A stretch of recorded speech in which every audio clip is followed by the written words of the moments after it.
Movie బిగినింగ్‌లో జపాన్‌లోని ఒక పోర్ట్‌లో ఇండియా నుండి వచ్చిన కార్గో షిప్‌లో ఉన్న కంటైనర్స్‌ని దింపుతుంటారు. ఆ టైంలో ఒక కంటైనర్ బరువుగా ఉండడంతో క్రేన్ నుండి కింద పడిపోతుంది. అందులో నుండి బయటకు వచ్చిన ఎర్రచందనం తుంగలను చూసి అక్కడ పనిచేసే వాళ్ళు ఓనర్‌ని పిలిపించి చూపిస్తారు.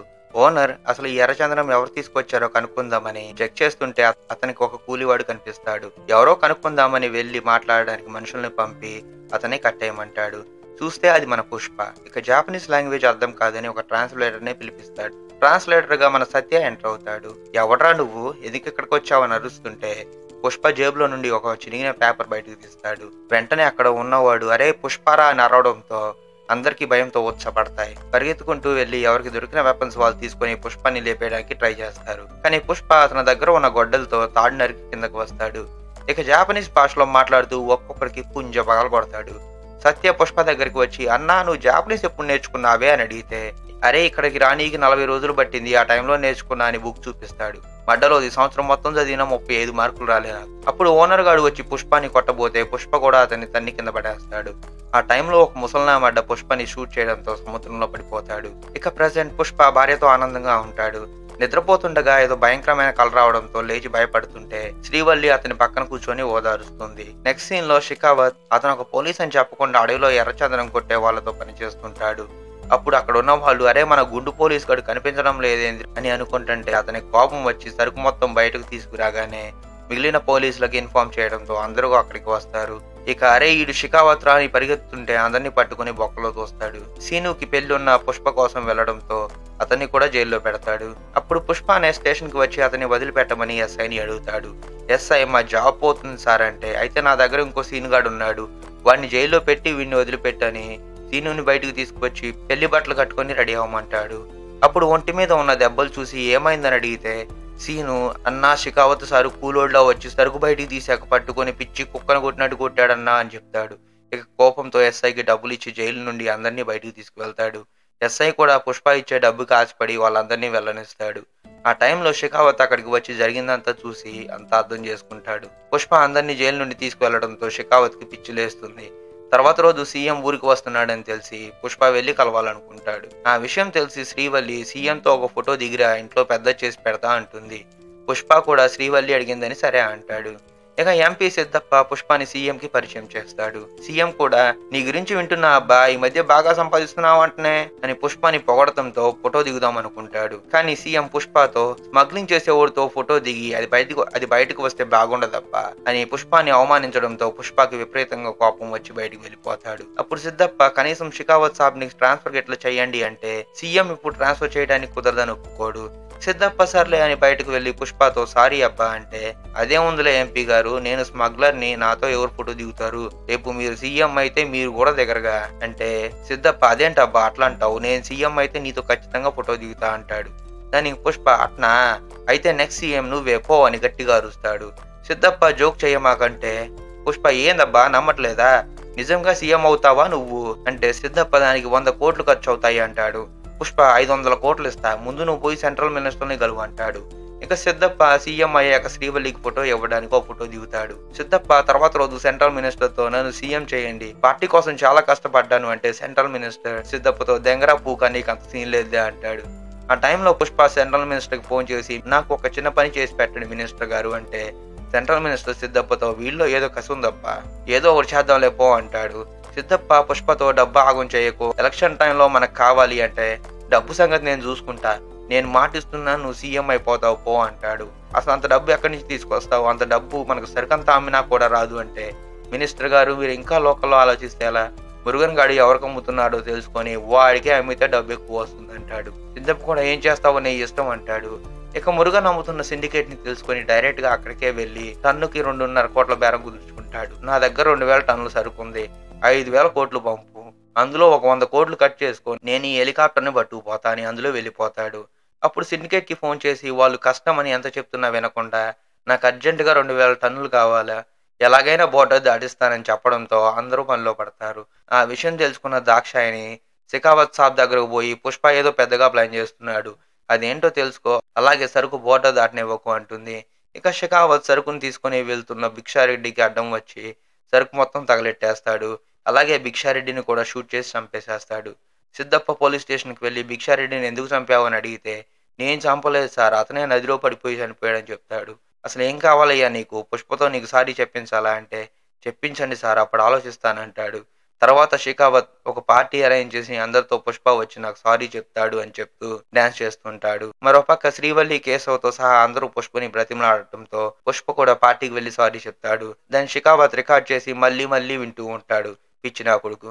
ఇక అందరూ కూడా షాక్ లో ఉండగా పుష్ప బయటకు వెళ్లి ఇప్పుడు సారీ చెప్పినందుకు అందరు నన్ను ఎర్రిపప్పగా అనుకుంటారు గాని, కోపంగా బండి గిర్రను వెనక్కి తిప్పుతాడు.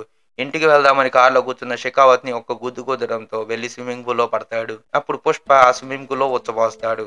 పక్కన ఉన్న పోలీసులు బయటకు తీసి కొత్త బట్టలు వేశాక ఒకళ్ళ మీద ఒకళ్ళు గన్స్ పెట్టుకుని అరుచుకుంటారు. చుట్టుపక్కల ఉన్న వాళ్ళు ఆపడంతో పుష్పతో నువ్వు సరుకు చెన్నై ఎలా చేరుస్తావో చూస్తాను అని శబదం చేస్తాడు. అవునా, సరుకు మొత్తం పొద్దున్నే 4 గంటలకు ఎత్తుతున్నా, నీ ఇష్టం, ఏం పీక్కుంటావో పీక్కో, నువ్వు ఒక్క ముక్క పట్టుకున్నా నేను మళ్ళీ కూలోళ్ళ మారిపోతా అంటాడు. ఇక ఎట్లాగైనా ఆపాలని ఆ రోడ్ల నిండా చెక్ పోస్టులు పెడతాడు. కానీ పుష్ప తెలివిగా లారీలని నదిలో తేలుకుంటూ వెళ్ళేలా ముందే ప్లాన్ చేసుకుంటాడు. అయితే షెకావత్ సాబ్ కి డౌట్ వచ్చి కొంతమందిని పంపి చెక్ చేపిస్తే వాళ్ళు నదిలో వెళ్తున్న లారీలను చూసి సాబ్ కి వచ్చి చెప్తారు. షెకావత్ సాబ్ లారీలు పట్టుకోవడానికి వెళ్తే అవి వెళ్ళిపోతాయి. కానీ అడ్డదారిలో వెళ్లి లారీలకు అడ్డంగా నిల్చుంటాడు. అక్కడ నుంచొని గన్ పిలుస్తూ ఉండడంతో పుష్పకి విషయం అర్థమయ్యి అక్కడున్న వాళ్ళని సరుకు వదిలేసి పారిపోమ్మంటాడు. షెకావత్ ఆ సరుకు మొత్తం తీసుకుని స్టేషన్ కి వెళ్తాడు. మంగళం సీన్ పెళ్ళాంతో కలిసి ఆనందంతో ఎగురుకుంటూ స్టేషన్ కు వస్తాడు.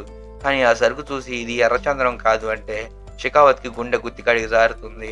ఆ రాత్రి పుష్ప ఎర్రచంద్రాన్ని ఎద్దుల బండిలా చేసి చెన్నైకి తరలిస్తాడు. ఆ విషయం తెలిసి షెకావత్ పుష్ప మీద కోపంతో కేకలు వేస్తుంటే పుష్ప అక్కడికి వస్తాడు. ఇద్దరు సైకిల్ చేసుకుంటూ కాసేపు మాట్లాడుకున్నాక షెకావత్ పుష్పతో నేను ఒక ఎడ్లబండిని పట్టుకున్నాను, ఇప్పుడు నువ్వు కూలీగా మారిపో అంటాడు. ఏంద్రా నువ్వు పట్టుకుంది నా చిన్న తమ్ముడా అని ముందుగా అందులో పెట్టిన బాంబుతో పేల్చేస్తాడు. ఇక తర్వాత జాతరలో దేవుడికి పూజ చేస్తుండగా శ్రీవల్లికి కడుపులో నొప్పి రావడంతో పక్కనే ఉన్న ఒక పెద్ద ఆవిడ చూసి శ్రీవల్లి ప్రెగ్నెంట్ అని చెప్తుంది. ఆ రాత్రి పుష్ప కోపంతో భయంకరంగా డాన్స్ చేస్తూ ఉంటే శ్రీవల్లి ఏమైందండి అని అడుగుతుంది. అప్పుడు పుష్ప నాకు ఆడపిల్ల కావాలి, మగపిల్లోడైతే నాకు మళ్ళీ ఇంటి పేరు లేకుండా పెరుగుతాడు, అదే ఆడపిల్ల అయితే పెళ్లి చేస్తే ఇంకో ఇంటి పేరు వస్తుంది అంటాడు.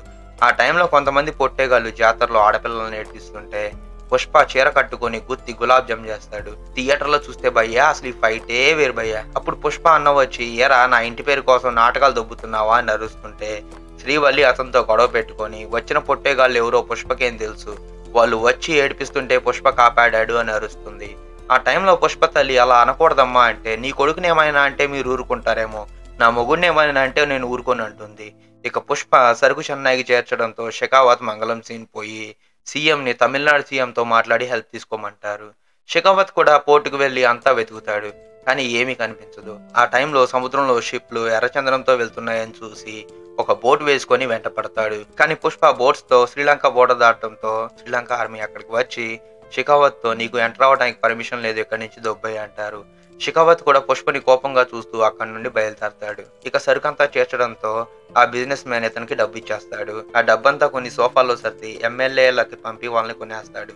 అప్పుడు సిద్ధప్ప సీఎం గా ప్రమాణ స్వీకారం చేసి డైరెక్ట్ గా పుష్ప ఇంటికి వెళ్లి ఫోటో దిగుతాడు. బర్త్డేకి శ్రీవల్లి ప్రెగ్నెంట్ కూడా అవడంతో ధూమ్ధామ్ గా పార్టీ చేస్తాడు.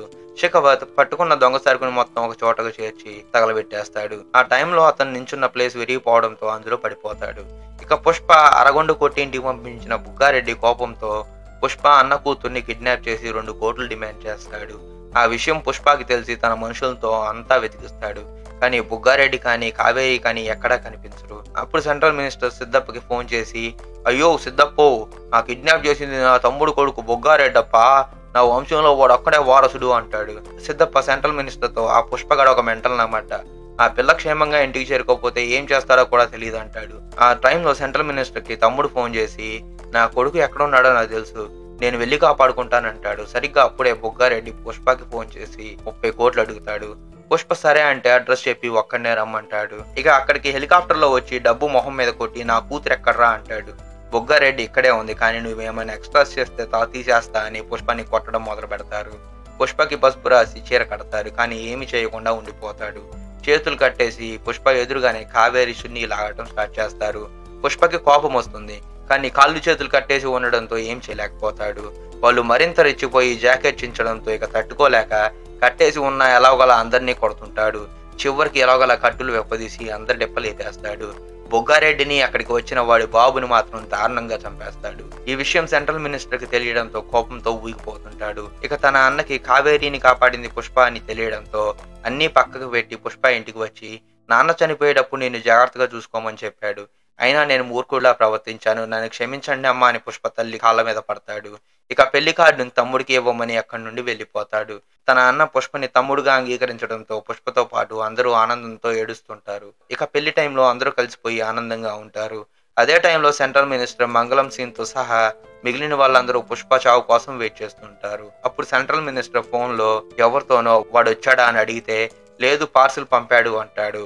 అప్పుడు ఎవరో తెలియని వ్యక్తి చేతిలో ఉన్న రిమోట్ నొక్కడంతో పెద్ద బ్లాస్ట్ అయ్యి మూవీ ఎండ్ అవుతుంది. Thanks for watching.